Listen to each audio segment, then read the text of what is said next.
బంగారు పళ్ళెంలో తినేవాడు, బంగారు గ్లాసులో మంచినీళ్ళు తాగేవాడు, బంగారం మంచం ఉండేది ఆయనకి. ఆఖరికి అనకూడదు కానీ ఆయన ఉపయోగించే కమోడ్ కూడా బంగారమే. Where is he now? నేను అడుగుతున్నా, జగన్మోహన్ రెడ్డి గారు ఎక్కడున్నారు? మీ అన్నలాంటి ఆయన, నేను పేరు చెప్పండి, నేను ఎక్కడున్నారు?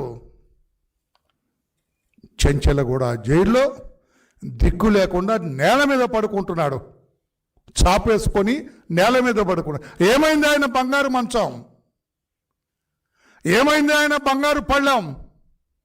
ఏమైంది ఆయన బంగారు గ్లాసు? ఏమైంది ఆయన రోజు ఉపయోగించుకునే కమోడ్? బంగారు కమోడ్ ఉపయోగించిన వ్యక్తి ఈరోజు అందరూ ఉపయోగించే 1-2కు ఉపయోగించే ఆ పనికి మాలిన దుర్వాసన వెదజల్లే ఆ బాత్రూంలో ఉన్నాడు.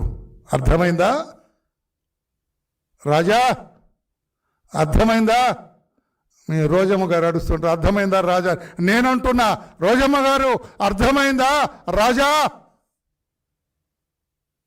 అందుకేనంటున్నా, ఎందుకు భుజాలు తడుపుకుంటున్నావు?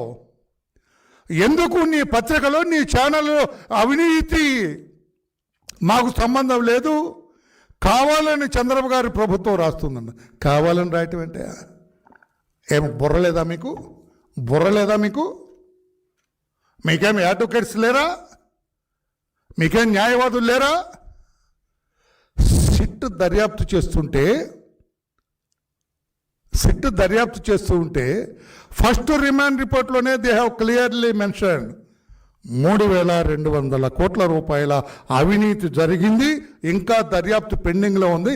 There line of investigation first case diary అంటారండి. Case diary, first case diary remand రిపోర్ట్కి ఎంక్లోజ్ చేసి వాళ్ళు ఇస్తారు, కోర్టులో సమర్పిస్తారు. Then it will become a open document. అర్థమయ్యేటట్టు చెప్పాలి, రాష్ట్ర ప్రజలకు కూడా తెలియాలనే ఉద్దేశంతో నేను ఈరోజు ముందుకు వచ్చాను. అసలు సిట్ దర్యాప్తు చేస్తుండగా మేము మాట్లాడకూడదు అనుకున్నాం. అయినా కూడా రాష్ట్ర ప్రజలు ఆ పనికిమాలిన పత్రిక, ఆ పనికిమాలిన ఛానల్లో మాట్లాడుతుంది. ఒకవేళ నిజమనుకుంటారేమో, కాదు, అబద్ధాలు ప్రచారం చేస్తున్నారు వాళ్ళు అని చెప్పాలనే ఉద్దేశంతో మీ ముందుకు వచ్చాను నేను. లిక్కర్ స్కామ్లో 3,200 కోట్ల రూపాయలు అవినీతి జరిగింది. సిట్ దర్యాప్తు చేపట్టాము.